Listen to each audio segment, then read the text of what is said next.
Muchísimas gracias, buenos días a todos.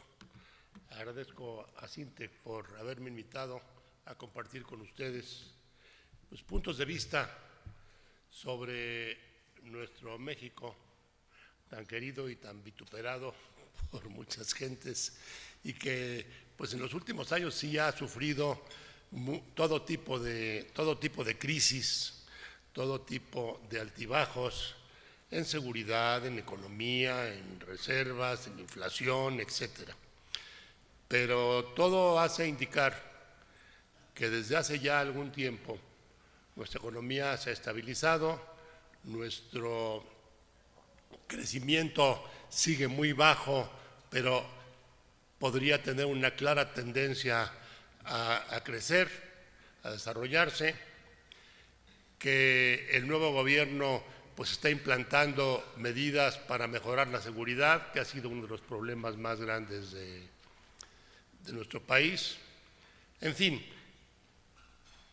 como podrán ver cuando termine la plática, pues mi perspectiva sobre México es extraordinaria, a tal punto que yo creo que no ha habido otro momento en los últimos 30 o 40 años que permita a los empresarios, que permita a las empresas, que permita a cada mexicano poder trabajar para tener un crecimiento muy, muy grande, tan grande como el 6% anual. Pero en fin, voy a empezar la plática con esta presentación.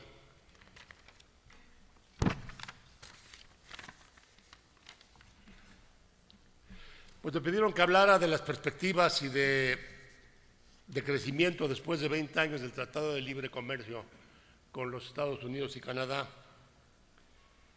Y pues tuvo grandísimas ventajas, luces y algunas sombras. La inversión transfronteriza creció fuertemente.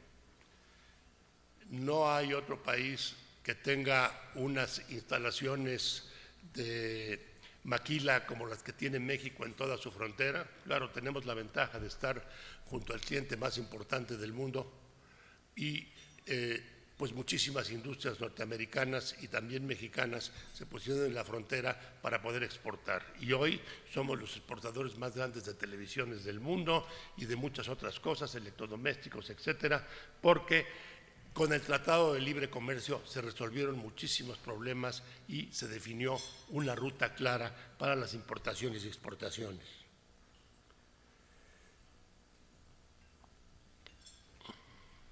El rápido crecimiento llevó el porcentaje de participación de los 3 países en la producción mundial a un máximo del 36% en 2001. Es decir, somos como conjunto de países, como zona del mundo, pues la más grande.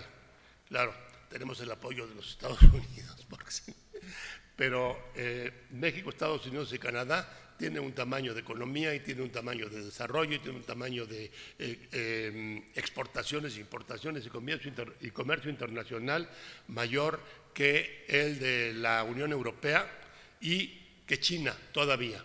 No sabemos, y sí sabemos que probablemente China, por la cantidad de personas que viven allí y por la forma en que está trabajando el gobierno chino y los chinos, pues van a tener también un crecimiento muy grande y probablemente superen, según se dice, en el 2030 o el 2000 no sé cuántos a los Estados Unidos. Bueno, empezó mal el Tratado de Libre Comercio, como todos ustedes recuerdan. Hubo temores al terrorismo y eso frenó la inercia inicial del Tratado de Libre Comercio. El subcomandante Marcos tuvo la bondad de levantarse en armas, entre comillas, porque realmente fue una guerrilla que no tuvo ninguna importancia desde el punto de vista de tamaño y de fortaleza y de desarrollo, pero que tuvo esta persona pues una capacidad extraordinaria para llenar los medios con su aventura y se volvió totalmente internacional y hubo protestas en Europa y en los Estados Unidos y en todas partes porque estábamos aquí matando indígenas, lo cual absolutamente no era cierto. Era un levantamiento en armas y tenía que resolverse. El presidente Salinas lo hizo en forma pues moderada, nombró a Manuel Camacho como conciliador y pues llegaron a un arreglo que en aquel entonces a nadie dejó contento, pero que sirvió para que el país pues estuviera en paz y volviera a crecer con el Tratado de Libre Comercio. Y luego pues la entrada de China, siempre China, a la Organización Mundial de Comercio en el 2001, pues cambió, aquí dice desestabilizó, pero cambió los ciclos comerciales. ¿Por qué? Porque era una fuerza importantísima que comenzó a tomar decisiones de tipo comercial de mercado, dejó de ser un país comunista, cuando menos desde el punto de vista de su comercio, de sus inversiones, permitió la inversión extranjera y aunque el gobierno sigue llamándose comunista y es una auténtica dictadura, pues ha hecho que China crezca y sea hoy la segunda potencia del mundo y en poco tiempo probablemente la primera. Porque además yo creo que los orientales, tanto chinos como japoneses, como coreanos, etcétera, tienen una capacidad de trabajo y una capacidad empresarial muy, muy grande. Y eso pues va a hacer que China continúe siendo un gran elemento de competencia para todo el mundo y para México sobre todo.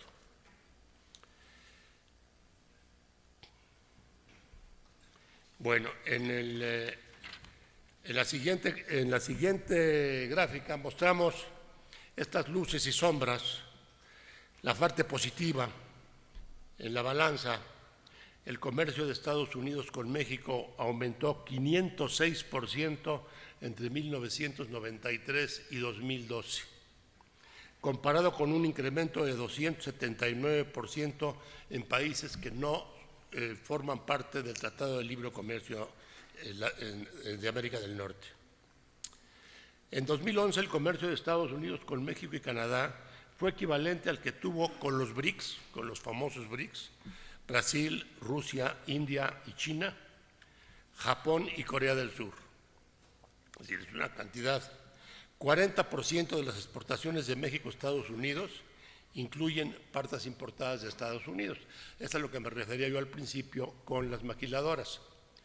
Pero ese 40% antes era 80 o 90. Es decir, no cabe duda que hoy muchas de las partes que usan las maquiladoras están producidas en México por empresarios mexicanos o por empresas norteamericanas, pero ya dando trabajo a trabajadores mexicanos. ¿Por qué? Porque independientemente de que la mano de obra es más barata que en los Estados Unidos, pues se ha demostrado, y las grandes empresas norteamericanas, sobre todo las de automóviles, lo han visto. El trabajador mexicano, cuando está bien entrenado y cuando hay reglas claras de cómo producir y de cómo hacer las cosas, lo hace como los mejores del mundo. Y es más eficiente muchas veces que muchos otros, tanto en Oriente como en los Estados Unidos. Entonces, pues salarios más bajos que en otros países y además eficiencia y buena forma de hacerlo, pues ha hecho que la industria mexicana crezca.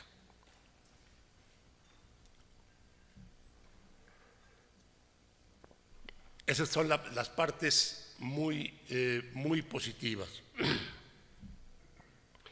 Ahora tenemos también las sombras. La brecha de ingreso per cápita entre México y Estados Unidos y Canadá no se ha visto reducida lo suficientemente. Es decir, sigue habiendo una diferencia muy grande entre el Producto Interno Bruto per cápita en México, que es de alrededor de $10,000 por persona, contra los Estados Unidos y Canadá, que estamos hablando de $30,000 o más dólares por persona, y que en Europa, pues países que hace 40 años tenían un ingreso per cápita similar o más bajo que el nuestro, como España, pues hoy están muy cerca ya del nivel europeo y del nivel norteamericano. Y esto pues tiene que resolverse. ¿Por qué? Pues porque si queremos seguir siendo competitivos y si queremos realmente crecer, pues tenemos que mejorar todavía mejor nuestra eficiencia, que mejorar nuestros salarios para que la gente viva mejor y sobre todo también el ambiente de trabajo, que se ha hecho mucho, pero también falta mucho por hacer. Y sobre todo el cuidado del entorno natural. No podemos crecer, no hay crecimiento sustentable si no se cuida el medio ambiente, si no se cuida el agua, si no se cuidan las emisiones al exterior, etcétera, etcétera. Pero en todo esto se está trabajando y todos los empresarios que están aquí lo saben y lo han estado haciendo y nos hemos vuelto muy responsables de todas y cada una de esas cosas. En nuestro grupo, por ejemplo, le llamamos 3 diferentes condiciones para tener éxito. La primera es la productividad.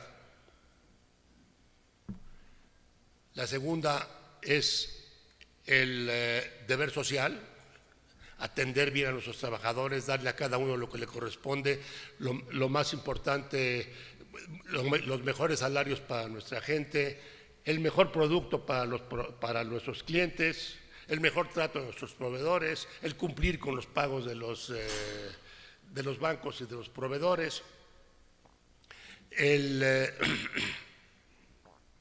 y sobre todo, bueno, y la tercera es el cuidado del medio ambiente. No podemos, bueno, es lo que he estado hablando, ¿no? El cuidado del medio ambiente.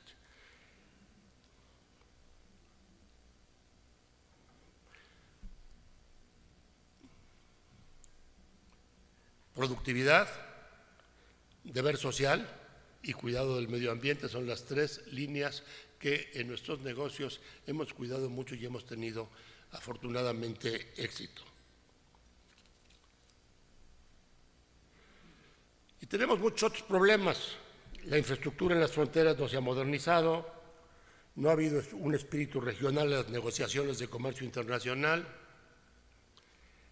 el mayor movimiento de personas calificadas entre fronteras sigue siendo una asignatura pendiente, sigue habiendo muchísima gente que se va todavía a los Estados Unidos para encontrar mejores condiciones de trabajo, y eso esencialmente no es malo, porque todo esto que las personas ganan allá, pues una muy buena parte regresa como remesas. Recibimos 25, 30 mil millones de remesas de gente que vive en los Estados Unidos, mexicanos, cada año. Y eso pues ha ayudado a muchísimas poblaciones del campo, que son las más pobres de la República, y que pues han mejorado en forma sensible.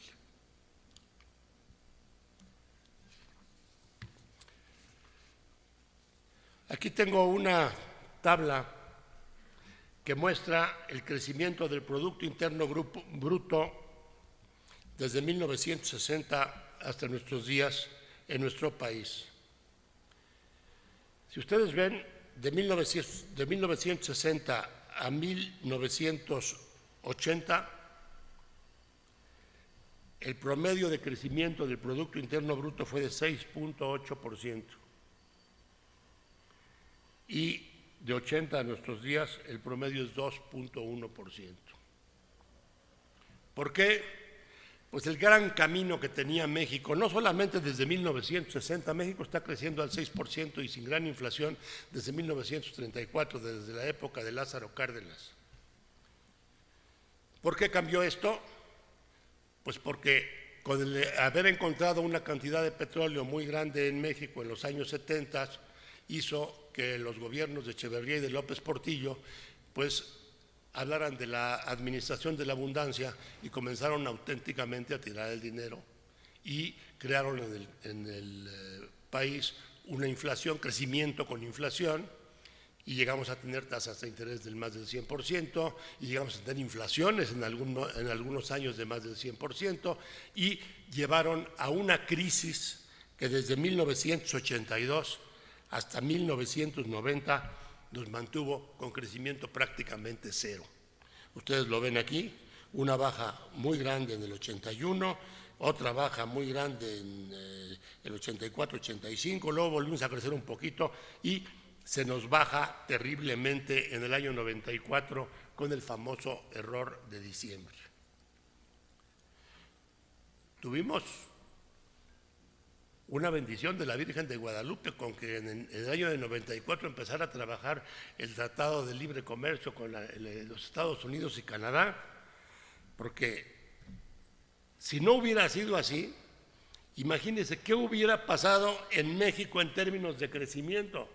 Si vimos que las exportaciones crecieron, que el movimiento internacional creció 500 y pico % entre nuestros países de 1994 a la fecha, si vemos que las industrias comenzaron a crecer para exportar, si no hubiera habido el Tratado de Libre Comercio, yo creo que México hubiera entrado en una larga recesión, como fue la de 1982 a 1990, y todavía estaríamos apenas sacando la cabeza del agua. Entonces, el Tratado de Libre Comercio fue sin duda un parteaguas del inicio del crecimiento de México, que no se dio porque no estábamos preparados todavía y por muchas otras circunstancias.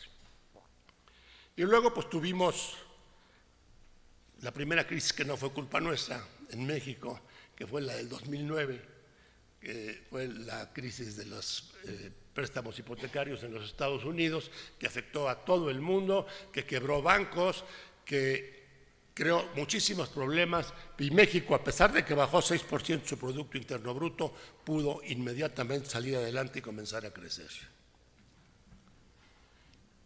Entonces,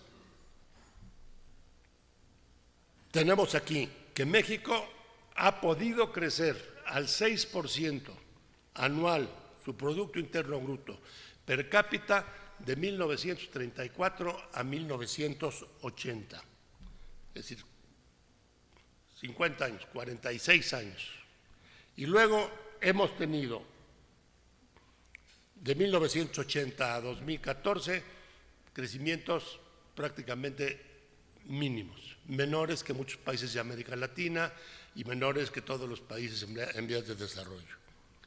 Pero podemos hacer un crecimiento de 40 años, el 6%, claro que lo podemos hacer. ¿Y qué tenemos hoy? Una economía muy sólida, unas reservas del Banco de México grandes, la inflación totalmente controlada y una capacidad de crecimiento y una clase empresarial y una clase laboral verdaderamente con ganas de hacer las cosas.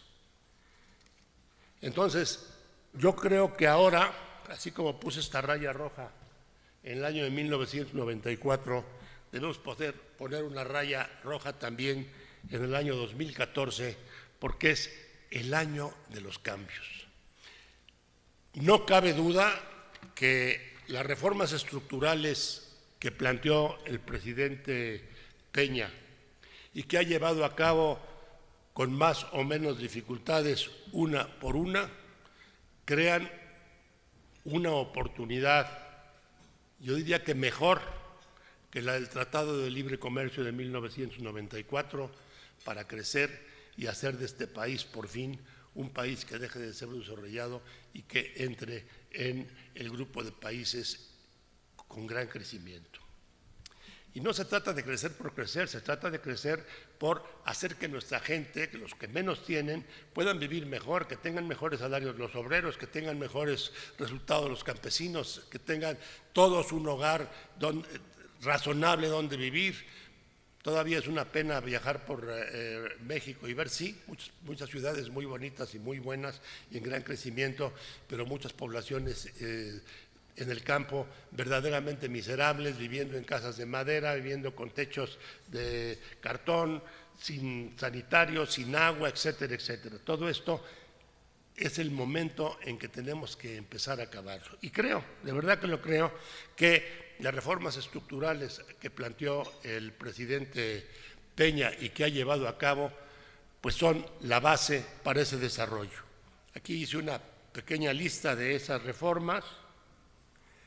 La reforma laboral, que se hizo inclusive antes de que entrara Peña. El presidente Fox y el presidente Calderón habían querido hacerla y no pudieron hacerlo. Yo creo que aquí debemos reconocer la gran labor política que hizo el PRI y el presidente Peña y su equipo, que sabían cómo hacerlo y que no tuvieron la oportunidad de hacer Fox y Calderón. Porque Fox y Calderón lo que dijeron es que no me dejaron hacer las reformas. Pues es que no es que no te las hayan dejado hacer, es que no supiste cómo manejarlas. En lugar de ponerte de acuerdo con el PRI y en lugar de tratar de llegar a hacer esas reformas, te fuiste contra el líder de Pemex, que era priista de una manera u otra, y nadie dice que no sea X, pero el trabajo político tiene que ser extraordinariamente fino para llegar a ser lo que ha logrado Peña. Yo estoy verdaderamente admirado de cómo lo ha hecho.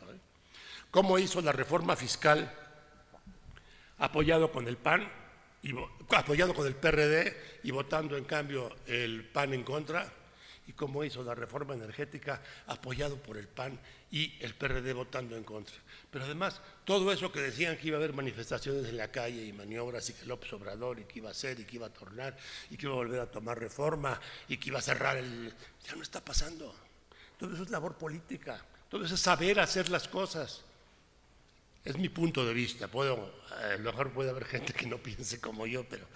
Entonces se hizo la reforma laboral que flexibiliza el mercado laboral y promueve el crecimiento del empleo formal, porque es otro gran problema que tenemos en México, que más del 40% de nuestra economía, según lo dicen algunos que saben, está por debajo del agua.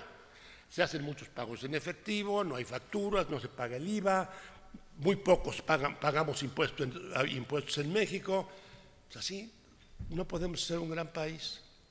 Entonces, tenemos que acabar con la economía informal. No, acabar es imposible, pero reducir la economía informal y tratar de que la mayoría de las gentes de México paguen sus impuestos, estén en el Seguro Social y tengan efectivamente, o en el seguro médico, no sé cómo se llama el nuevo, y tengan una vida mejor, pero que cumplan también con sus compromisos. Porque hoy en día un taxista no paga un peso de impuestos aquí en México. Y para qué decir de los que están vendiendo cosas en la calle, de los comerciantes que están vendiendo en las calles. Pues no podemos seguir así. Y hay que cambiar el esquema y volvernos una economía más formal. Yo siempre le digo a los secretarios de Hacienda, pues no me hacen caso. Hay más de 4 millones de personas en México que trabajan en las casas, el servicio doméstico. Tampoco pagan impuestos. No deben pagar porque generalmente los sueldos son menos de 4 o 5 veces el salario mínimo, que es la base. Pero sí tendrían que estar metidas en el sistema para que pudieran estar en el Seguro Social, para que pudieran tener una serie de servicios que ahorita no tienen. Y pues 4 millones de personas es probablemente el 15 o 20% de la fuerza laboral de este país. Pero pues en ese sentido sería un buen principio tener a la gente. Claro que las señoras no están de acuerdo con eso, de meter a las muchachas de servicio en la economía formal. Pero, por ejemplo, les pongo un ejemplo.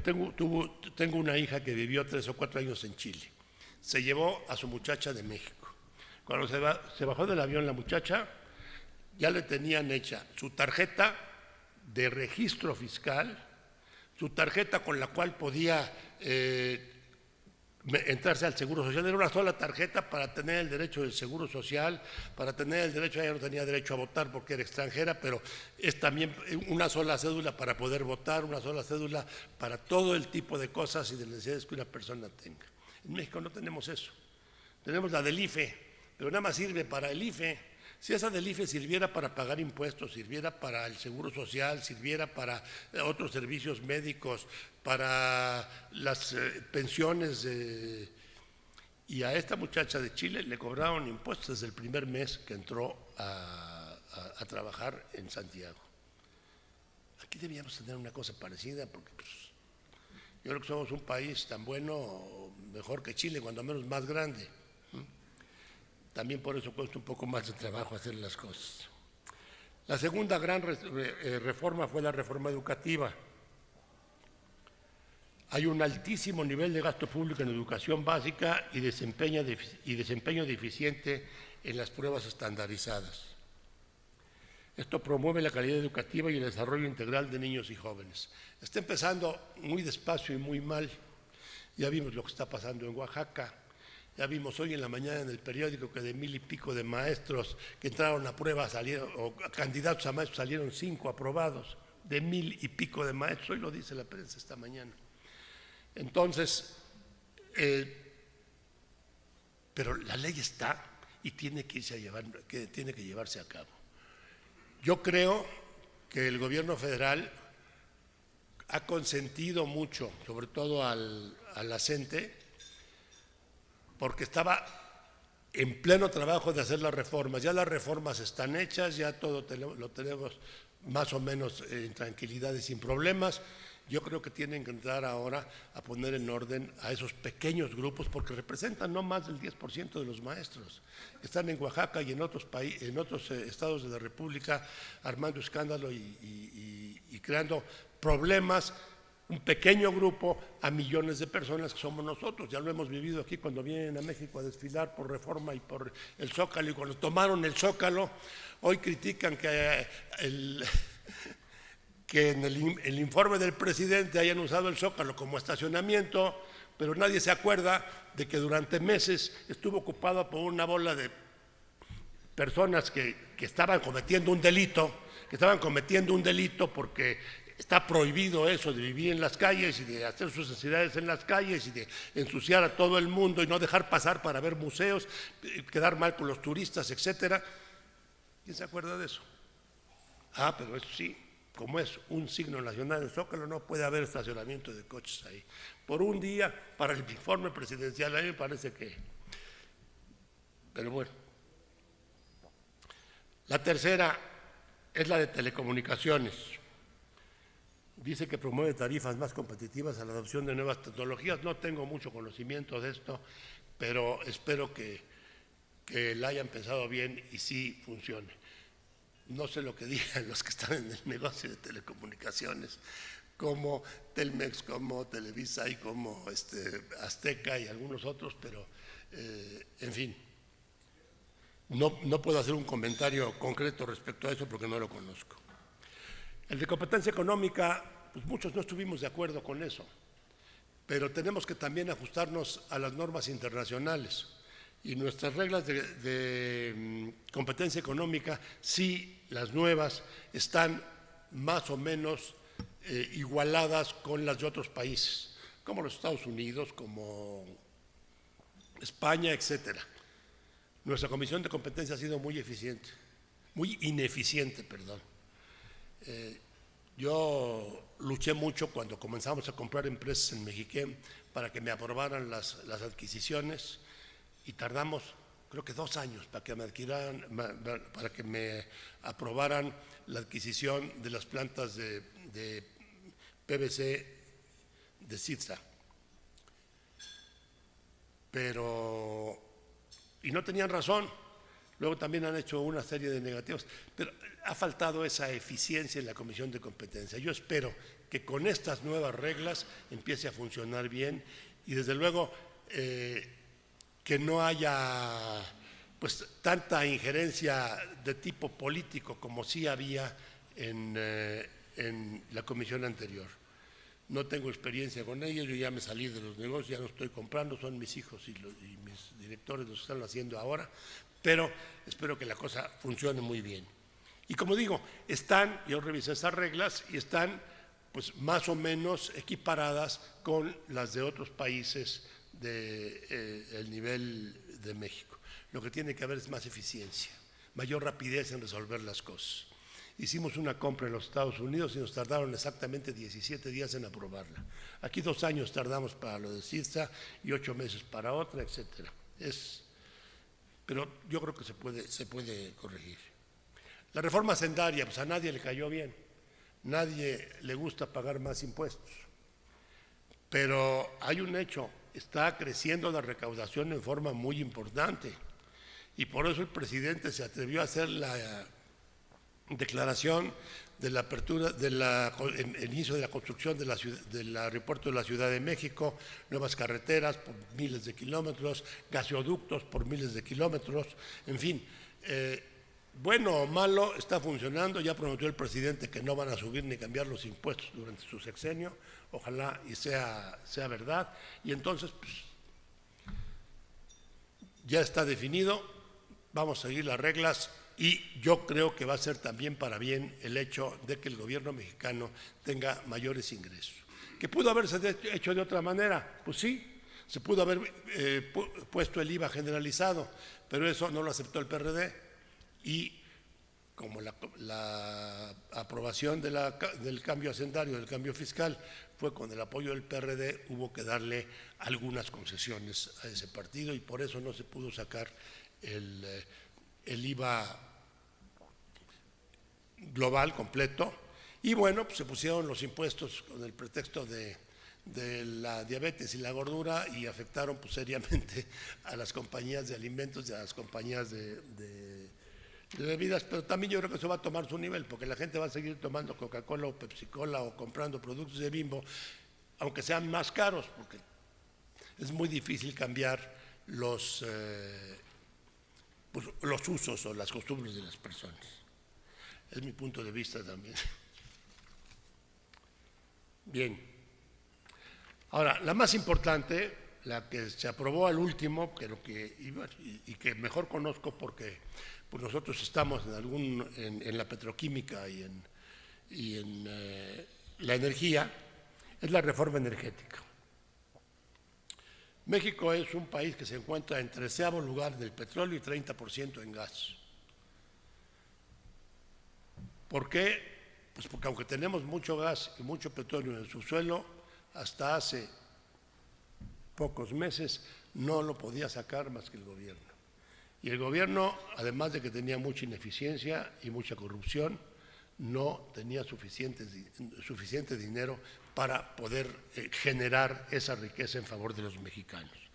Entonces, la reforma constitucional impulsa la inversión privada, aumenta la eficiencia de la utilización de recursos y creo que va auténticamente a hacer que explote fuertemente un río de inversiones para México, tanto nacionales como extranjeras. Los objetivos son disponibilidad de suministros, precio más competitivo de combustible y energía verde, el aumento de la inversión de las empresas públicas. Lo más importante es que termine el monopolio.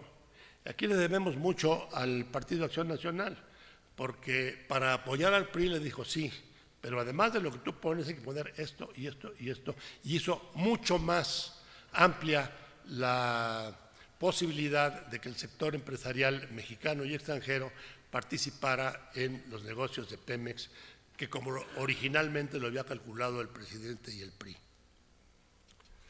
Pemex se convierte en un jugador más, pero con los beneficios de la ronda cero. Ya se hizo la primera ronda cero, se quedaron con el 80% de lo que ya existe, pero eso no es lo importante es todo lo nuevo que va a venir. Entonces ese 80%, en el momento que comienzan a invertirse en más pozos petroleros, sobre todo en el mar, que es donde aparentemente hay mayores posibilidades, en las aguas profundas, porque en las aguas someras ya se está haciendo, pues la producción petrolera por parte del sector privado, pues van a crecer y crecer y crecer, y va a ser más que ese 20% que ahorita aparentemente se le dejó.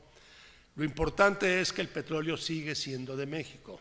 Lo importante es que la extracción es una concesión a un extranjero, pero que el gobierno federal va a cobrar ese petróleo. Y hay una diferencia, evidentemente, que tiene que convenirle a los empresarios para que hagan las inversiones, porque gratis no trabajamos nadie. Entonces, el sector privado tiene una utilidad compartida, que es lo que estoy mencionando, y pues creo que por primera vez se va a poder explotar en forma privada pozos petroleros, y lo que es aparentemente la posibilidad más importante de México, los pozos de gas, del gas shale, no sé qué, rompen ahí la tierra, no sé qué. En fin, esto requiere miles de millones de inversión. Habló el presidente de quién sabe cuántos miles de millones de dólares para la inversión del aeropuerto. Pues para explotar nuestro petróleo y nuestro gas hace falta bastante más que eso todavía. Entonces, el flujo de dinero creo que va a ser impresionante, y el crecimiento del país sí creo que va a poder ser en el largo plazo, ahora sí, como fue del 34 al 80, es decir, 6%, con baja inflación, con crecimiento real, con mejores condiciones para los trabajadores y para los campesinos, con muy buenas posibilidades para las empresas que crezcan y que mejoren sus precios en la bolsa cuando están bien manejadas, en fin. El sector privado no solo genera, sino que también vende a los consumidores en la energía eléctrica. Estamos hablando de energía eléctrica. Nuestro grupo ya anunció que nos vamos a meter a generar energía eléctrica. Estábamos desperdiciando una cantidad de recursos extraordinaria. Nuestra empresa productora de cloro sosa consume muchísimo gas para hacer vapor para sus instalaciones, y ese vapor se iba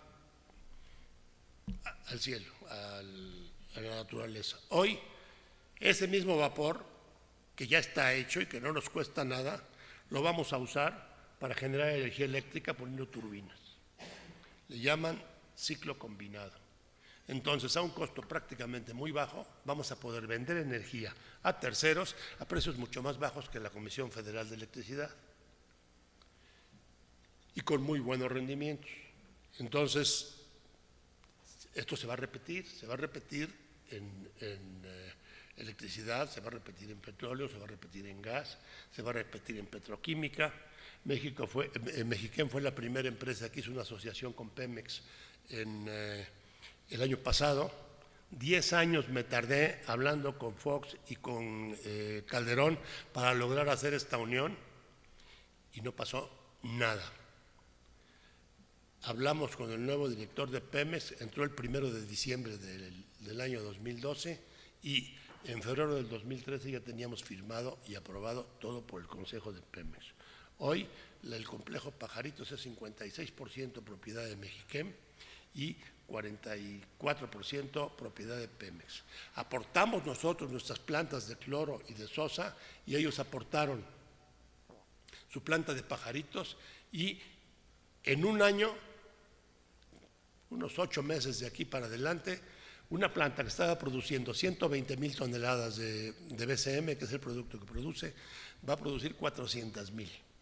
Y una empresa que tenía 2,300 empleados trabajando allí va a trabajar con 500 o 600 empleados. Esa era la ineficiencia, es una muestra del desperdicio de recursos. Tanto echar nuestro vapor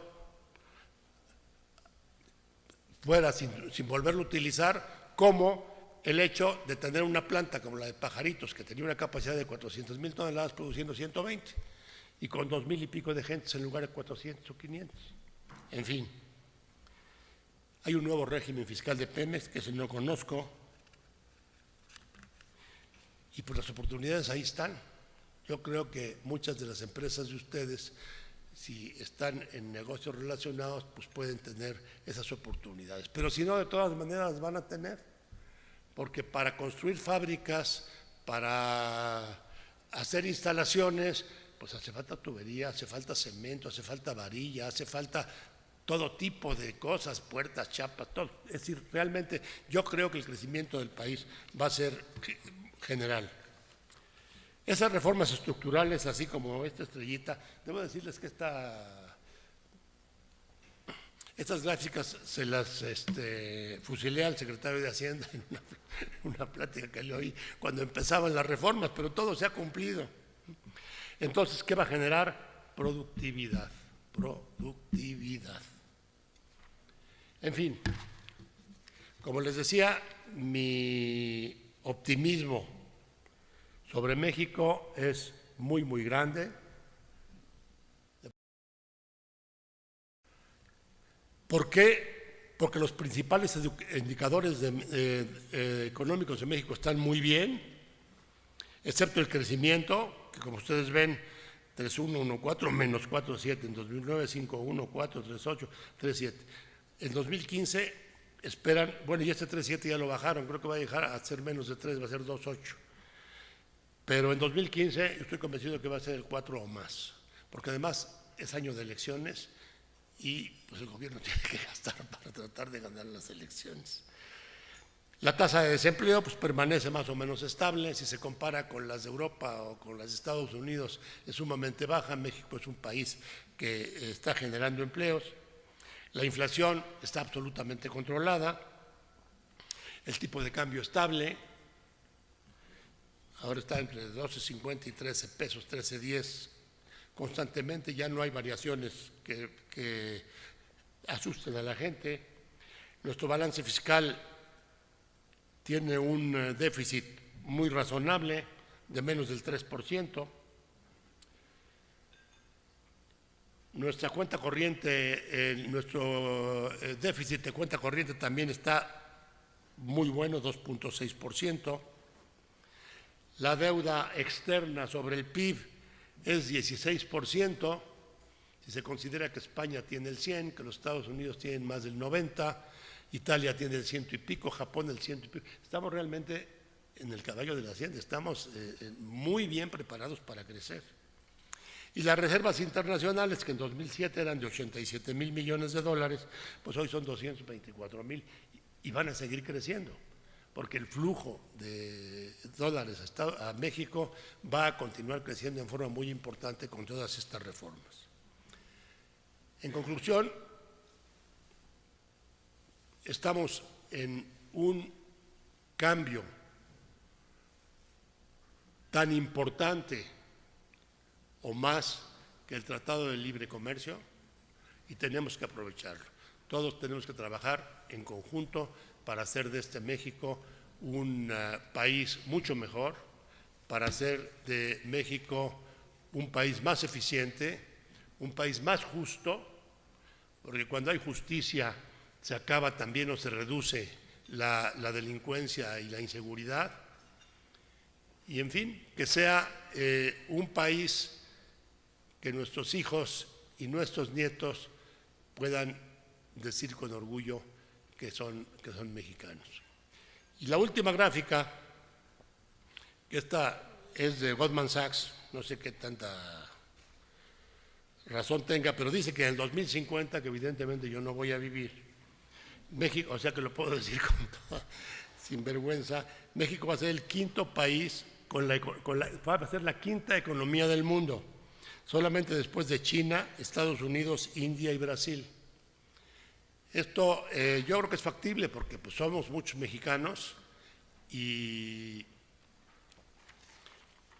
vamos a hacer las cosas bien. Estoy seguro de que vamos a hacer las cosas bien. No sé el tiempo que me tomó esto, pero desde ahora creo que tenemos tiempo suficiente para unas preguntas y respuestas. Muchas gracias.